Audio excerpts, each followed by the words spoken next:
Welcome to Jasper academy. ఈరోజు ప్రధాన news పేపర్లలో వచ్చిన విద్య, ఉద్యోగ సమాచారం ఏమేమి ఉంది తెలుసుకుందాం. మొదటగా గ్రూప్ 1 గురించి ఇచ్చారు. గ్రూప్ 1లో తెలుగు క్వాలిఫైయింగ్ టెస్ట్ పెట్టాలి అని టీఎస్పీఎస్సీకి అభ్యర్థుల వినతి. శుక్రవారం కమిషన్ ఆఫీస్లో ఈ అభ్యర్థులు కలిసి అప్లికేషన్ ఇచ్చారు. గ్రూప్ 1 మెయిన్స్ ఇంగ్లీష్లో మాత్రమే క్వాలిఫైయింగ్ టెస్ట్ పెట్టారని, గ్రామీణ ప్రాంత అభ్యర్థులను దృష్టిలో పెట్టుకొని తెలుగు టెస్టును కూడా పెట్టాలని విజ్ఞప్తి చేశారు. దీనిపై చైర్మన్ స్పందిస్తూ సాధ్యాసాధ్యాలను పరిశీలిస్తామని, త్వరలో నిర్ణయం తీసుకుంటామని హామీ ఇచ్చినట్లు అభ్యర్థులు తెలిపారు. ఇంకో పేపర్లో ఇట్లిచ్చారు. భారత రాజ్యాంగంలోని షెడ్యూల్ 8 అనేది 22 భాషలను అధికారిక భాషలుగా గుర్తించింది. ఆ జాబితాలో ఇంగ్లీష్ లేదు. కానీ గ్రూప్ 1 పరీక్షలో ఇంగ్లీష్ క్వాలిఫై పేపర్గా ఉందని గుర్తు చేశారు. కానీ తెలుగు అధికారికంగా గుర్తించిన 22 భాషల్లో ఉన్నప్పటికీ తెలుగు క్వాలిఫై పేపర్గా లేదని చెప్పారు. ఎక్కువ మంది విద్యార్థులు గ్రామీణ ప్రాంతాల నుంచి మరియు తెలుగు మీడియం నుంచి వచ్చిన వారే ఉంటారని, యూపీఎస్సీ నిర్వహిస్తున్న సివిల్స్ ఎగ్జామ్లో కూడా మెయిన్స్ విభాగంలో 300 మార్కులకు తెలుగు క్వాలిఫై పేపర్ ఉందని గుర్తు చేశారు. ఇతర రాష్ట్రాల్లోని పబ్లిక్ సర్వీస్ కమిషన్ వారు నిర్వహించే రాష్ట్ర స్థాయి ఉద్యోగాల్లో మెయిన్స్ విభాగంలో వారి మాతృభాషను క్వాలిఫై పేపర్గా కలిగి ఉన్నారని కమిషన్ చైర్మన్ దృష్టికి తీసుకొచ్చారు. ఏపీలో కూడా గ్రూప్ 1 మెయిన్స్ విభాగంలో 150 మార్క్స్కి తెలుగు క్వాలిఫై పేపర్ ఉందని గుర్తు చేశారు. దేశ భాషలందు తెలుగు లెస్స అని అందరికీ తెలుసని, అటువంటి తెలుగు ఉన్నత స్థాయి ఉద్యోగమైన గ్రూప్ 1లో క్వాలిఫై పేపర్గా లేకపోవడం బాధ కలిగిస్తుందని చెప్పారు. ఈ నేపథ్యంలో టీఎస్పీఎస్సీ నిర్వహించబోయే గ్రూప్ 1 మెయిన్స్లో తెలుగును క్వాలిఫై పేపర్గా ప్రవేశపెట్టాలని అభ్యర్థులు కోరారు. సింగరేణిలో కొలువుల జాతర, కోల్ బెల్ట్ నిరుద్యోగుల్లో ఆశలు. సింగరేణిలో ఉద్యోగ నియామకానికి నోటిఫికేషన్ విడుదల కావడంతో నిరుద్యోగుల్లో ఆశలు నెలకొన్నాయి. 2 ఏళ్ల క్రితం జూనియర్ అసిస్టెంట్ గ్రేడ్ 2 ఉద్యోగానికి నియామక ప్రక్రియ చేపట్టిన సంస్థ తాజాగా 272 ఖాళీలను భర్తీ చేసేందుకు నోటిఫికేషన్ విడుదల చేయడంతో అభ్యర్థులు ఆశతోటి ఎదురుచూస్తున్నారు. సంతోషం కూడా వ్యక్తం చేశారు. ఇకపోతే ఇంజనీరింగ్, ఫైనాన్స్, పర్సనల్ విభాగాల్లో మేనేజ్మెంట్ శిక్షణ ఉద్యోగాలకు సింగరేణి నోటిఫికేషన్ జారీ చేసింది. సంస్థ విస్తరించి ఉన్న ఉమ్మడి 4 జిల్లాల పరిధిలోని నిరుద్యోగులకు 90% రిజర్వేషన్ వర్తించడంతో ఎక్కువ శాతం ఇదే ప్రాంతానికి చెందిన నిరుద్యోగులు తమ అదృష్టాన్ని పరీక్షించుకునేందుకు సిద్ధమవుతున్నారు. సింగరేణి గత 10 ఏళ్ల క్రితం మేనేజ్మెంట్ ట్రైనీ పోస్టుల్లో ఎంపిక చేసింది. ఆ తర్వాత ఐటీఐ, జూనియర్ అసిస్టెంట్ పోస్టులకు మాత్రమే ఉద్యోగ నియామకాలు చేపట్టింది. మైనింగ్, సివిల్, ఇండస్ట్రియల్ ఇంజనీరింగ్ ఉద్యోగాల కోసం భారీ మొత్తంలో నియామకాలు చేపట్టనుంది. వీటితో పాటు పర్సనల్, ఫైనాన్స్, ఎస్టేట్ విభాగంలో అధికారి హోదాలో ఉద్యోగాలకు ఎంపిక చేయనుంది. ప్రస్తుతం ఇట్లుంది. వయోపరిమితి 30 సంవత్సరాలు. సింగరేణి సంస్థ విడుదల చేసిన నోటిఫికేషన్లోని ఉద్యోగాలకు వయోపరిమితి 30 సంవత్సరాలుగా నిర్దేశించింది. మేనేజ్మెంట్ ట్రైనీ పోస్టులకు దరఖాస్తు చేసుకునే అభ్యర్థుల వయోపరిమితి 30 సంవత్సరాలు దాటకూడదు. మెడికల్ అధికారి ఉద్యోగానికి మాత్రం 45 సంవత్సరాల వయోపరిమితి విధించింది. ఎస్సీ, ఎస్టీ, బీసీలకు మరో 5 ఏళ్లు సడలింపించింది. అంతర్గత అభ్యర్థులు వయోపరిమితితో సంబంధం లేకుండా దరఖాస్తు చేసుకోవచ్చు. మార్చి 1 నుంచి అభ్యర్థులు ఆన్లైన్లో దరఖాస్తు చేసుకోవచ్చు. 90% స్థానికులకే. సింగరేణి నిబంధనల ప్రకారం కోల్ బెల్ట్ జిల్లాల పరిధిలో ఉన్న నిరుద్యోగులకు 90% ఉద్యోగాలు కేటాయించనున్నారు. సింగరేణి విస్తరించిన ఉమ్మడి కరీంనగర్, ఖమ్మం, వరంగల్, ఆదిలాబాద్ జిల్లాల పరిధిలో ఉన్న అర్హులైన నిరుద్యోగులకు ప్రాధాన్యం ఉంటుంది. ఇతర జిల్లాలకు చెందిన వారికి 10% ఉద్యోగాలు కేటాయించనున్నారు. ఇకపోతే 11,000 పోస్టులతో డిఎస్సి, లోక్సభ ఎన్నికల్లోపే టీచర్ పోస్టుల భర్తీకి ప్రభుత్వం కసరత్తు. పదోన్నతుల తర్వాతే మొత్తం ఖాళీల భర్తీ. ఇప్పటికే ఆర్థిక శాఖ ఆమోదానికి ఫైల్. అనుమతి లభిస్తే త్వరలో నోటిఫికేషన్. లోక్సభ ఎన్నికలలోపే వీలైనంత త్వరగా డిఎస్సి నిర్వహించాలని రాష్ట్ర ప్రభుత్వం భావిస్తుంది. డిఎస్సి ద్వారా మొత్తం 11,000 టీచర్ పోస్టుల భర్తీ ఉండొచ్చని అధికార వర్గాలు సూచనప్రాయంగా చెప్తున్నాయి. ఇప్పుడు పోతే టీచర్ పోస్టుల ఖాళీలు, వాటి భర్తీ విధానం, న్యాయపరమైన చిక్కుల గురించి వివరించారు సీఎం.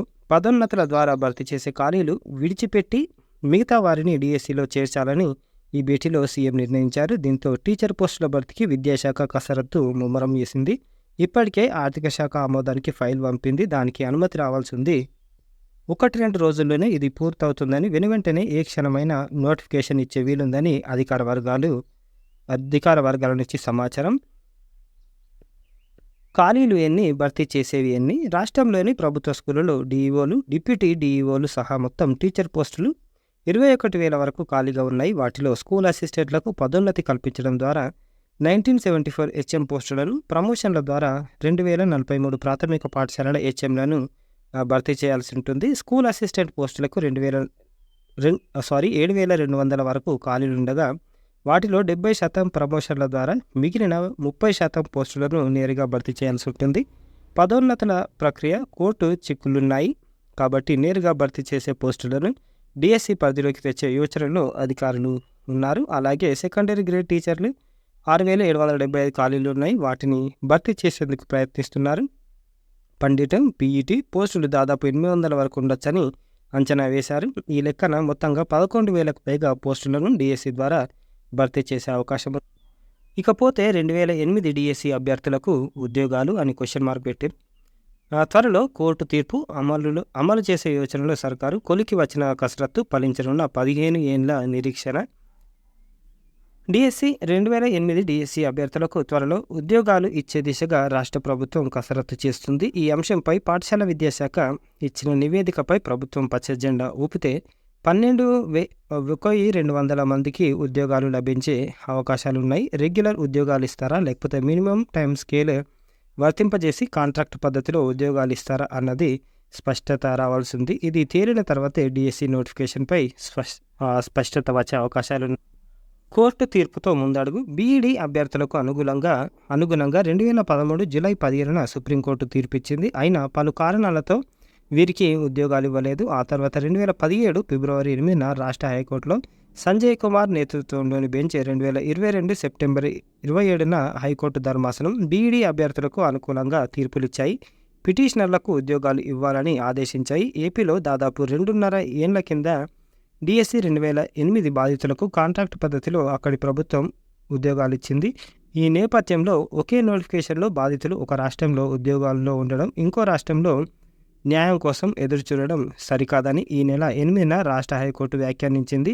డిఎస్సి 2008 బాధితుల పట్ల సానుకూల నిర్ణయం తీసుకోవాలని తెలంగాణ ప్రభుత్వానికి సూచించింది. ప్రస్తుతం ఖాళీల్లో వారిని భర్తీ చేయాలని, కాంట్రాక్ట్ పద్ధతిలో అయినా ఉద్యోగాలు ఇవ్వాలని ఆదేశించింది.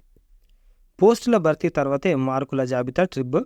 గురుకులాల్లోని అన్ని పోస్టుల భర్తీ తర్వాతే ఆయా కేటగిరీల వారీగా కట్ ఆఫ్ మార్కుల జాబితాను ప్రకటిస్తామని ట్రిబ్ అధికారులు స్పష్టం చేశారు. అంటే మామూలుగా ఫస్ట్ కట్ ఆఫ్ మార్క్స్ ఇచ్చినాక రిక్రూట్మెంట్ చేస్తే బాగుండే, దీనిపై కింద మీద చేసిర్రు.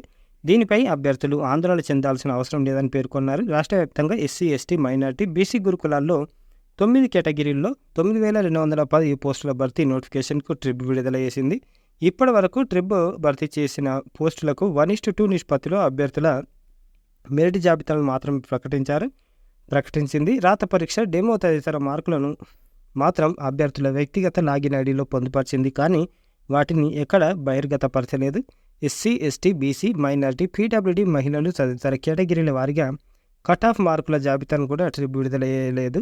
ఈ నేపథ్యంలో గురుకుల అభ్యర్థులు తీవ్ర అభ్యంతరం వ్యక్తం చేస్తున్నారు. కట్ ఆఫ్ మార్కుల జాబితాను ప్రకటించక ముందే భర్తీని ఎలా చేపట్టుతారని ప్రశ్నిస్తున్నారు. ఇదే విషయమై నమస్తే తెలంగాణ కూడా ఆర్టికల్ ఇచ్చింది. అయితే అన్ని పోస్టుల భర్తీ పూర్తయిన తర్వాత అనంతరం కేటగిరీల వారీగా కట్ ఆఫ్ మార్కుల జాబితాను ప్రకటిస్తామని తెలిపారు. మరి ఇది ఎట్లా చేస్తారో. నీట్ లేకున్నా బీఎస్సీ నర్సింగ్ అని ఇచ్చారు. బీఎస్సీ నర్సింగ్ కోర్సులో మేనేజ్మెంట్ కోటా సీట్లపై భర్తీపై ప్రభుత్వం కీలక నిర్ణయం తీసుకుంది. నీట్ హాజరు తప్పనిసరి నిబంధన నుంచి సడలింపించింది. ఈఏపీ సెట్, ఎంసెట్ హాజరైన లేదా మెరిట్ ఆధారంగా అయినా సీట్లు భర్తీ చేసుకునేందుకు అవకాశం కల్పించింది. అయితే లాస్ట్ ఇయర్ చాలామంది పిల్లలకి ఈ అబ్లిగేషన్, ఈ రూల్ ఉండే కాబట్టి వాళ్ళు నర్సింగ్ చేయలేకపోయినారు. కాబట్టి బీఎస్సీ నర్సింగ్ చదవాలంటే ఖచ్చితంగా నీట్ రాయాల్సిందేనన్న నిబంధనలతో అటు విద్యార్థులు, ఇటు ప్రైవేట్ కాలేజీల యాజమాన్యాలు నష్టపోతున్నాయి. ఇండియన్ నర్సింగ్ కౌన్సిల్ సూచనల మేరకు కన్వీనర్ కోటాకు ఎంసెట్ను ప్రామాణికంగా వర్తింపజేయగా మేనేజ్మెంట్ కోటాకు మాత్రం ఇంకా నీట్ తప్పనిసరి అనే నిబంధన కొనసాగుతుంది. ఈ నేపథ్యంలో మేనేజ్మెంట్ కన్వీనర్ కోటా సీట్లు భర్తీ కావడం లేదు. దాదాపు 2,000కు పైగా సీట్లు ఖాళీగా మిగిలిపోయాయి.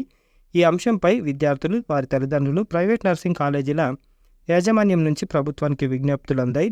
నీట్తో పాటు ఎంసెట్ ర్యాంకు, మెరిట్ ఆధారంగా అడ్మిషన్లు జరిపేలా అవకాశం కల్పించాలని కోరిరు. దానికి సరితూగిన ఉత్తర్వులు జారీ చేసిరన్నమాట. ఇప్పుడు ఎట్టకేలకు కొలికి వచ్చిన నర్సింగ్ విద్యార్థుల సీట్ల భర్తీ నిబంధనలను సడలించిన ప్రభుత్వం, ఆరోగ్య మంత్రికి విద్యార్థుల ధన్యవాదాల వెల్లువ. ఇకపోతే బీఎస్సీ నర్సింగ్కు నీట్ తప్పనిసరి కాదు, అదే ఇచ్చారు. పాలమూరు యూనివర్సిటీ నుంచి పిహెచ్డి అడ్మిషన్ నోటిఫికేషన్ వచ్చింది, చూసుకోండి. ఇకపోతే ఆంధ్రప్రదేశ్ అడ్మిషన్లు పాలీసెట్, అన్ని విధాల పాలీసెట్లు అర్హత 10th ఎగ్జామ్స్ రాస్తున్నా లేకపోతే సిబిఎస్ఈ ఎగ్జామ్ రాస్తున్న వాళ్ళు ఈ అకాడమిక్ ఇయర్ ఈ 10th ఎగ్జామ్ రాసే అభ్యర్థులు దరఖాస్తు చేసుకోవచ్చు. అన్ని జిల్లాల్లోని 65 పట్టణాలు, నగరంలోని దాదాపు 500 కేంద్రాల్లో పరీక్ష నిర్వహిస్తారు. ఆన్లైన్ దరఖాస్తుకు చివరి తేదీ 5/4, ఎగ్జాము 27/4. ఇది వెబ్సైట్ పాలీసెట్. ఐఐఎంఆర్ రాజేంద్ర నగర్లో ప్రాజెక్ట్ పోస్టులు మొత్తం 31 ఉన్నాయి. Senior research fellow, young professional ఇట్లున్నాయి. Entomology, genomics. క్వాలిఫికేషన్లు డిగ్రీ, పీజీ, పిహెచ్డి, నెట్ ఉండాలి. మీది వెబ్సైట్ ఒకసారి చూసుకోండి. డ్రగ్ ఇన్స్పెక్టర్ పోస్టుల ఎంపిక జాబితా వెల్లడి.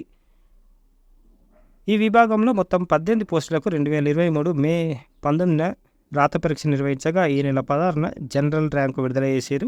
ఈ నెల 20న ధృవీకరణ పత్రాలు పరిశీలన చేసిన కమిషన్ పోస్టులకు ఎంపికైన అభ్యర్థుల ప్రాథమిక జాబితా విడుదల చేసింది. వెబ్సైట్లో చూడండి.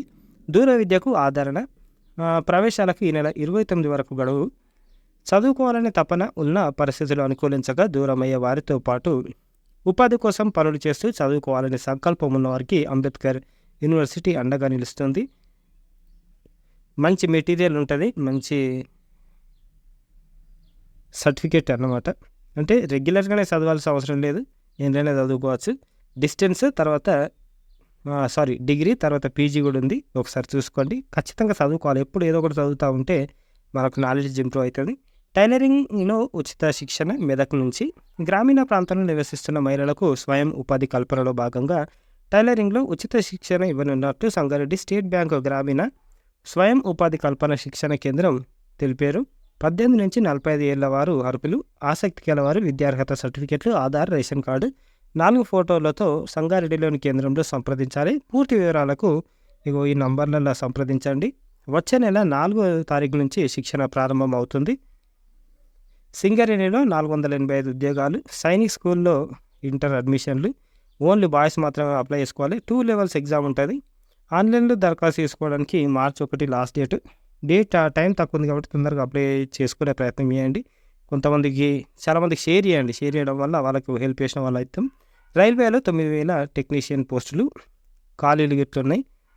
లాస్ట్ డేట్ అర్హులైన అభ్యర్థులు ఆన్లైన్లో March 9 నుంచి April 8 వరకు దరఖాస్తు చేసుకోవాలి. ఇవి ఈ రోజుకు సంబంధించిన పేపర్ ఆర్టికల్స్. లైక్ చేయండి, షేర్ చేయండి, సబ్స్క్రైబ్ చేయండి. థ్యాంక్ యూ, ధన్యవాదాలు.